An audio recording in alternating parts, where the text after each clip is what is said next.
నమస్కారం, నా పేరు జ్యోతి. స్మార్ట్ సిటీ పొలిటికల్ రౌండప్ కు స్వాగతం. ముందుగా హెడ్లైన్స్. నాడు నేడు తొలిదశ పనులన్నీ ఫిబ్రవరిలోగా పూర్తి చేయండి. మనబడి సమీక్షలో సీఎం జగన్మోహన్ రెడ్డి అధికారులకు ఆదేశం. గాంధీజీ కలలుగన్న గ్రామ స్వరాజ్యమే లక్ష్యంగా జగన్ పాలన సాగిస్తున్నారు. వంటలోని పాదయాత్రలో ఎమ్మెల్యే వాసుపల్లి గణేష్ కుమార్. ప్రజా సంకల్ప యాత్రతోనే సంక్షేమ రాజ్యానికి బాటలు పడ్డాయి. కంచరపాలెం జాతీయ రహదారిపై ర్యాలీలో ఎంపీ ఎంవివి సత్యనారాయణ, ఉత్తర వైకాపా ఇన్ఛార్జ్ కేకే రాజు వెల్లడి. పాఠశాలలో నాడు నేడు తొలిదశ పనులు వచ్చే ఏడాది ఫిబ్రవరి నాటికి ఖచ్చితంగా పూర్తి చేయాలని సీఎం జగన్మోహన్ రెడ్డి అధికారులను ఆదేశించారు. అమరావతిలోని క్యాంపు కార్యాలయంలో నాడు నేడు మనబడిపై అధికారులతో సీఎం సమీక్ష నిర్వహించారు. 2 దశ పనుల్లో హాస్టల్ సౌకర్యాలు కల్పించాలని, ఈ పనుల పరిశీలన కోసం ఓ ప్రత్యేక విభాగాన్ని ఏర్పాటు చేయాలని అన్నారు. నాడు నేడు మనబడిలో మొత్తం 10 రకాల పనులు చేపట్టాలని ఆదేశాలు జారీ చేశారు. రాష్ట్రంలో ప్రతి మండలంలో ఓ జూనియర్ కళాశాల ఏర్పాటు చేయాలని అన్నారు. మన పిల్లలను హాస్టల్లో ఉంచితే ఎలాంటి సౌకర్యాలు కోరుకుంటామో అవన్నీ ఉండేలా చర్యలు చేపట్టాలన్నారు. జగనన్న విద్యా కానుక, గోరుముద్ద తదితర పథకాలను పకడ్బందీగా అమలు చేయాలని స్పష్టమైన ఆదేశాలిచ్చారు. ఈ సమీక్షలో విద్యాశాఖ మంత్రి ఆదిమూలపు సురేష్, పాఠశాల విద్యాశాఖ ముఖ్య కార్యదర్శి బుడితి రాజశేఖర్, పంచాయతీరాజ్ గ్రామీణాభివృద్ధి శాఖ ముఖ్య కార్యదర్శి గోపాలకృష్ణ ద్వివేది తదితరులు పాల్గొన్నారు.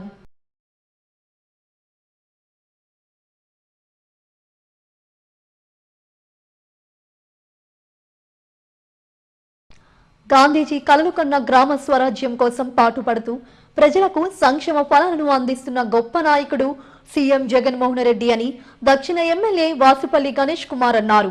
ప్రజల్లో నాడు ప్రజల కోసం నేడు కార్యక్రమంలో భాగంగా నియోజకవర్గంలోని పలు ప్రాంతాల్లో నిర్వహించిన పాదయాత్రలో ఆయన పాల్గొన్నారు. అంబేద్కర్, వైఎస్ఆర్ విగ్రహాలకు పూలమాలలు వేసి నివాళులర్పించారు. 21, 22, 30, 37 వార్డుల్లోని పలు ప్రాంతాలలో పాదయాత్ర సాగింది. పార్టీ శ్రేణులు ఎమ్మెల్యే వాసుపల్లిని సాదరంగా స్వాగతించారు.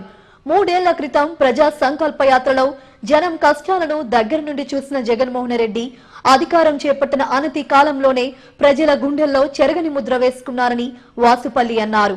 ఎన్నో సంక్షేమ పథకాలను అమలు చేస్తూ పేదల బ్రతుకుల్లో వెలుగులు నింపుతున్నారని పేర్కొన్నారు. ఈ కార్యక్రమంలో జాన్ వెస్లీ, మధుసూదన్ రావు, కొండా రాజీవ్ గాంధీ, ఆది విష్ణు, పోలిపల్లి జ్యోతి, వార్డు అధ్యక్షులు, అభ్యర్థులు, నాయకులు, కార్యకర్తలు పెద్ద ఎత్తున పాల్గొన్నారు.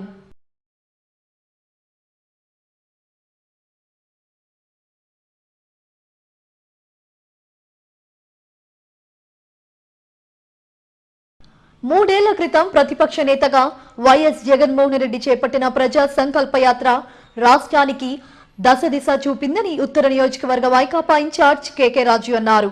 ప్రజా సంకల్ప యాత్ర 3 ఏళ్ల సంబరాల్లో భాగంగా 53, 54 వార్డుల్లో నిర్వహించిన పాదయాత్రలో ఎంపీ ఎంవివి సత్యనారాయణతో కలిసి ఆయన పాల్గొన్నారు. చల్లా ఈశ్వరరావు, రజని, బర్కతాలి, బుజ్జు వెంకటరెడ్ల ఆధ్వర్యంలో చేపట్టిన పాదయాత్రలో దారి పొడుగున డప్పు వాయిద్యాలు, కోలాటం, తప్పటగుళ్ళు వంటి జానపద కళలతో హోరెత్తించారు.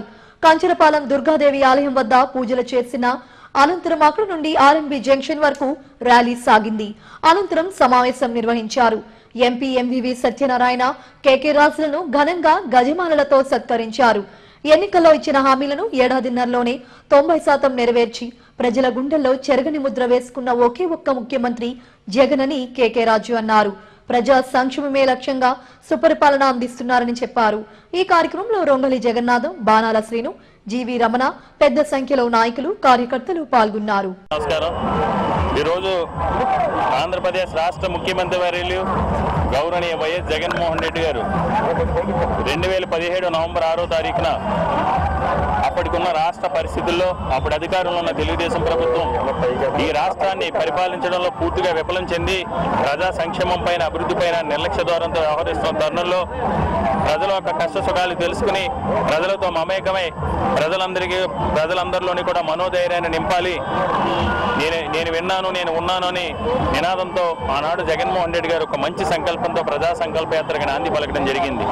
ఆయన తొలి అడుగు ఇడుపులపాయ నుంచి ఇచ్చాపురం వరకు కూడా 3648 కిలోమీటర్ల పాదయాత్రలో ప్రతి అడుగులోని కూడా ఒక నిబద్ధతతో ప్రజాసేవ చేయాలని ఒక నిండు మనసుతో, ఒక మనసున్న మహారాజుల ప్రతి ఒక్కరి సమస్యల్ని కూడా విని వారి దగ్గర నుంచి వినతులు స్వీకరించి వాటన్నిటిపైన కూడా అధ్యయనం చేసి మీరు ఒక అవకాశం కల్పిస్తే వైఎస్ఆర్ కాంగ్రెస్ పార్టీ అధికారంలోకి వచ్చిన తర్వాత ఈ సమస్యలన్నింటినీ కూడా నవరత్నాల రూపాలతో నివృత్తి చేసి ప్రజలందరి జీవన ప్రమాణాలు మెరుగుపరిచి వారి జీవితాల్లో వెలుగులు నింపుతామని ఆనాడు జగన్మోహన్ రెడ్డి గారు చెప్పడం జరిగింది.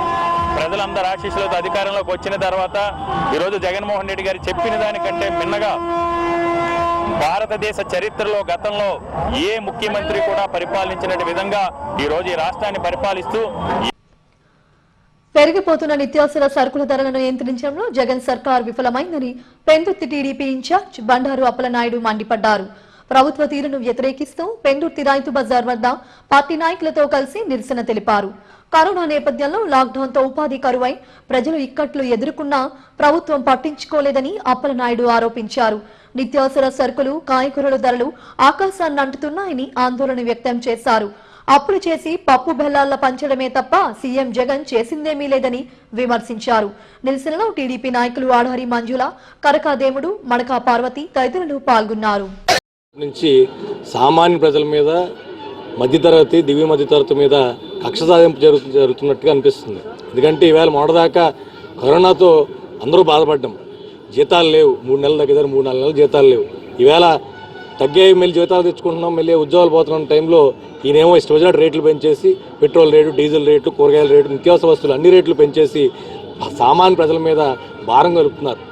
మొన్న కరోనాతో 8 మంది చనిపోయారో, ఈవేళ జే ట్యాక్స్, ఈ జే వైరస్ వల్ల 8 మంది చచ్చిపోయే పరిస్థితి వచ్చింది. ఎందుకంటే సాధారణ ప్రజలకి వాళ్ళ జీతాలు సరిపోకుండా అప్పులు చేయాల్సిన పరిస్థితి వస్తుంది. మొదదా కరోనాలో కూడా ఆయన ఏ సాయం చేయకపోవడం వల్ల ఎక్కడెక్కడో అప్పులు చేశారు. ఇంకా ఆ అప్పులు మరింత పెరిగే అవకాశం ఉంది ఇప్పుడు. కాబట్టి ఇప్పటికైనా జగన్మోహన్ గారు కనీసం ఆయన ఇచ్చే నవరత్నాల మీద తప్ప వైఎస్ఆర్ పార్టీ అధికారంలోకి వచ్చి మరి వాళ్ళ సంవత్సరం 10 నెలలు కావస్తుంది. మీరు చూస్తున్నారు, ఈ సంవత్సరం 10 నెలల్లో సామాన్య మానవుడు మోయలేనంత పెనుబారం ప్రతి ఒక్క సామాన్యుడి మీద కూడా ఇవాళ వేయడం జరిగింది. చూడండి, రోజు మనం అందరం చూస్తున్నాం, రైతు బజార్లో 25 రూపాయలకే ఉల్లిపాయలు అమ్మాలని చెప్తున్నారు. కానీ వాళ్ళు చూడండి, ఇక్కడ బోర్డు చూడండి, 48 రూపాయలు ఉంది. అది కూడా కింద చూడండి, అంతా కూడా తొక్కు పనికిరాని ఉల్లిపాయల మాట ఇవాళ. అటువంటి ఉల్లిపాయలు మరి రైతు బజార్లోనే 48 రూపాయలకు అమ్మిస్తే సామాన్య మానవుడు మరి ఏ విధంగా కొనుక్కోగలడని మరి నేను ఈ ప్రభుత్వాన్ని నిలదీస్తున్నాను.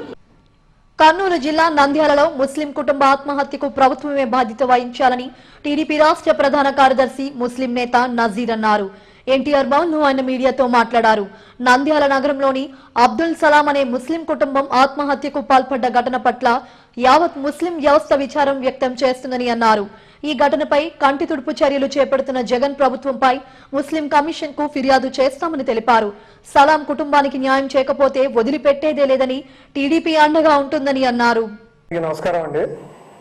ఈరోజు రాష్ట్ర తెలుగుదేశం పార్టీ తరఫున, అలాగే విశాఖ జిల్లా తెలుగుదేశం పార్టీ తరఫున నంద్యాలలో అబ్దుల్ సలాం గారు యావత్ కుటుంబం ఆత్మహత్య చేసుకోవడం వల్ల మేమంతా దిగ్భ్రాంతికి లోనయ్యాం.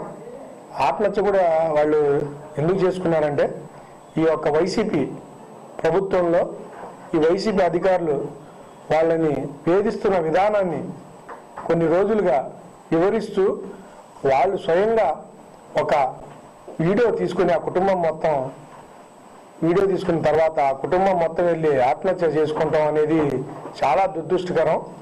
ఈ యొక్క ఆత్మహత్యకి ఏ విధమైన కారణాలు ఉన్నాయో ఆ కారణాలు ప్రజలకు తెలవాలి.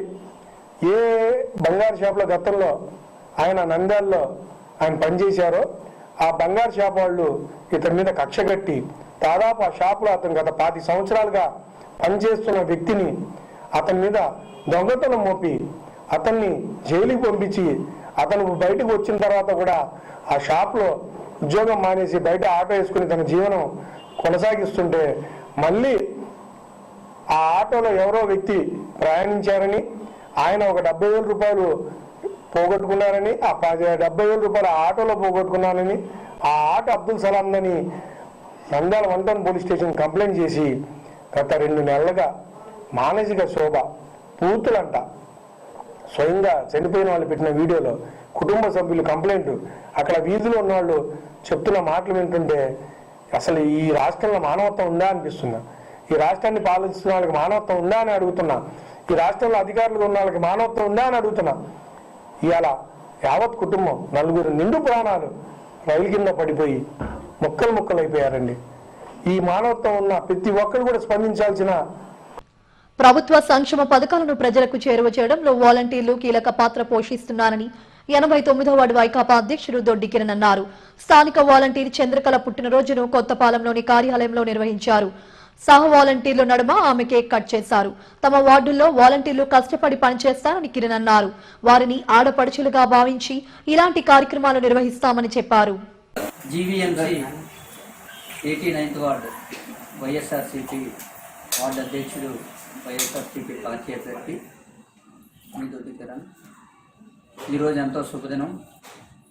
ఎందుకంటే నిరంతరం ప్రజల్లో మమేకమై ప్రజల కోసమే పనిచేస్తున్న మా వాలంటీర్ సిస్టర్ చంద్రకళ బర్త్డే, ఆ సెలబ్రేషన్ వాళ్ళ క్లస్టర్లో ఉన్న ఫ్రెండ్స్ అందరి సమక్షంలో ఈరోజు ఇక్కడ చేయడం జరిగింది. ఇలా ఎవరైతే కష్టపడుతున్నారో వాళ్ళ వాలంటీర్స్ అందరికీ కూడా మేము మా వంతు ఎప్పుడు గుర్తింపు ఇచ్చి మేము అనేది కార్యక్రమం అనేది చేయడం మా ఇంటి ఆడపిల్లగా భావించి ఎప్పుడు కార్యక్రమం చేస్తాం. అందులో భాగంగా వీళ్ళందరూ కూడా సుఖ సంతోషాలతో ఆరోగ్యాలతో ఎప్పుడు వాళ్ళందరూ ఉండాలని, వాళ్ళకు ప్రతి విషయంలో అండగా ఉంటానని చెప్పని ఈ సందర్భంగా తెలియజేస్తుంది మీ దొరికి. బులెటిన్ ముగించే ముందు హెడ్లైన్స్ మరోసారి. నాడు నేడు తొలిదశ పనులన్నీ ఫిబ్రవరిలోగా పూర్తి చేయండి. మనబడి సమీక్షలో సీఎం జగన్మోహన్ రెడ్డి అధికారులకు ఆదేశం. గాంధీజీ కలలుగన్న గ్రామ స్వరాజ్యమే లక్ష్యంగా జగన్ పాలన సాగిస్తున్నారు. వంటల్లోని పాదయాత్రలో ఎమ్మెల్యే వాసుపల్లి గణేష్ కుమార్. ప్రజా సంకల్ప యాత్రతోనే సంక్షేమ రాజ్యానికి బాటలు పడ్డాయి. కంచరపాలెం జాతీయ రహదారిపై ర్యాలీలో ఎంపీ ఎంవివి సత్యనారాయణ, ఉత్తర వైకాపా ఇన్ఛార్జ్ కేకే రాజు వెల్లడి. ఇవి స్మార్ట్ సిటీ పొలిటికల్ రౌండప్ విశేషాలు. మరిన్ని వార్తా విశేషాల కోసం చూస్తూనే ఉండండి SGV న్యూస్.